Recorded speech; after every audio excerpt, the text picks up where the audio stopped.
everybody? This is your boy Ced Banner, and this is my review of She's Gotta Have It Season 2. Oh, it took a little more than a year, almost a year and a half, I believe, but we finally got a second season to Spike Lee's Netflix series, She's Gotta Have It. The show is based on his very first feature-length film, She's Gotta Have It, which was released in the late 80s.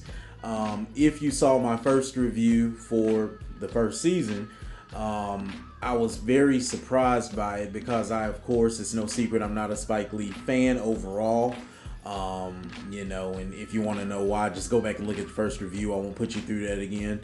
But I wasn't expecting to enjoy it nearly as much as I did, if at all. And what I really loved about the first season is that I felt like it was this great assortment of value. You got great entertainment value. There was a nice amount of drama, but there was also an excellent mix of informative and educational content, and then on top of that you got a lot of culture as well.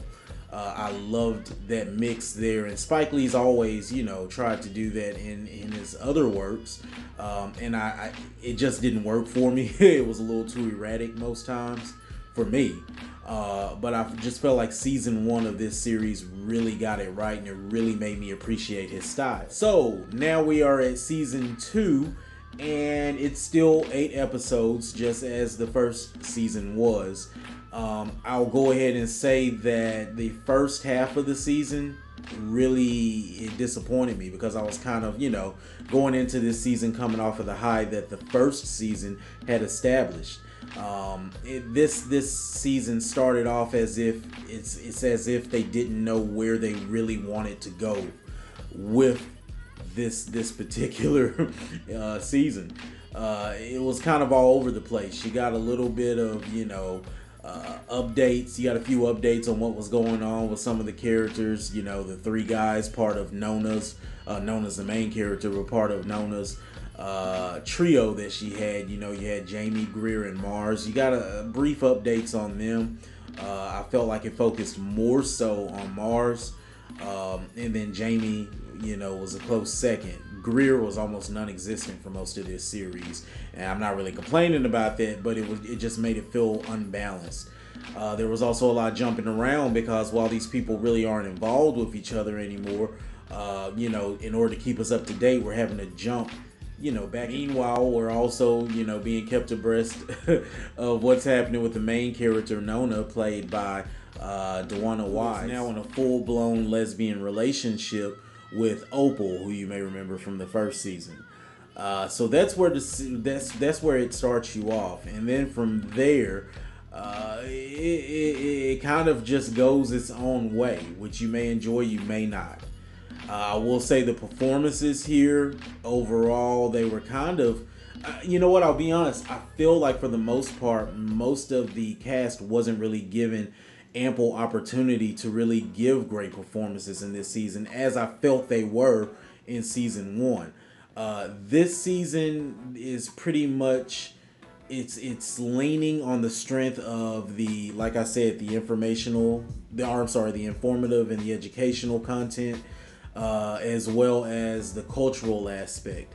And if you watch this season knowing that this is really a call to artists, black artists, ethnic artists, then you may appreciate it a little more, because that's really what you're getting for the most part. It's not so much about the plot in this case. It's more so about this plethora of art being thrown at you and giving you this background of what goes into creating the art and the different types and levels of art. The pain, the happiness, the joy, the culture, the experiences that goes into it. This really what this second season is all about. And it took me about 5 episodes out of an 8-episode season to really grasp that. There's probably 3 episodes out of this 8-episode season that really stuck out to me that I really enjoyed. The final episode I absolutely loved. A couple episodes before that, Nona travels to Puerto Rico, and of course, Spike Lee is all about keeping it real when it comes to his content, his plots, and dealing with current events as well as the past. And we all know Puerto Rico is still in heavy recovery from the hurricane damage. We know about all the controversy with the current president and his aid and lack thereof. You know, I won't get political, but you know what it is. Spike Lee has always been fearless when it comes to that sort of thing, and he's fearless here. And I really enjoyed that episode because it wasn't hearsay. It wasn't, oh well, this is what they say is happening. He was there. The cameras are there. The characters are there. And they're having these real conversations with real citizens there in Puerto Rico. It was awesome. I really enjoyed that episode. And if you don't even watch the entire season, I highly recommend, just as an American, watching that episode. As I said, I really loved the last episode, the final episode. And I can't help but to feel disappointed because, like I said, I really enjoyed the first season. The second season, the first 4 episodes were all over the place, and then it started pulling together. It finally started to pull together. And once I got to that final episode, the further it got into the episode, I kept feeling like, man, if y'all could have replicated this in the previous 7, or at least for most of it, this season would have been bananas. There's very little drama in this episode, so it's not even on that tip. It's more so about like I said, the whole artsy side of the production, as well as the cultural depth that's put into this. It's full of it. And then the dialogue kicks in so hard in the final episode. So many poignant lines that I'll go back and watch just to kind of take down, because there were a lot of things said in that episode that I agreed with, a lot that I found powerful, a lot of things I want to research and look into. Individualization, I believe I'm pronouncing that correctly, is one of those things I found very interesting. Awesome episode. And when Spike Lee, when he finds his stride, the man is a beast. And obviously, look how long his career has been. Even, like I said, with me not being a fan, he's clearly doing something right. And in that final episode, he really shows you who he is and what he's about. And I love it. As far as the cast, like I said, nobody was really given ample opportunity to really shine, except for the main character, Nona, played by DeWanda Wise. She does a satisfactory job, I guess you can call it. But in that last episode, she really steps it up. She still has the same people around her. I hate that it took until the last episode for us to even see all 3 of the guys from the original in the same setting, the same frame, which I thought was pretty bananas, but that's what it is. But at the same time, I kind of look at it like maybe Spike Lee did that intentionally, just to give you more of an individual feel for each character. And if there is a 3rd season, maybe they'll go back to the more of an ensemble type setup. That's really all I have to say about this season. Like I said, don't watch it looking for this huge, series full of entertainment value and drama and all that. The sex scenes are still there. They haven't gone anywhere. They're heavier in the first part of the season than in the second half.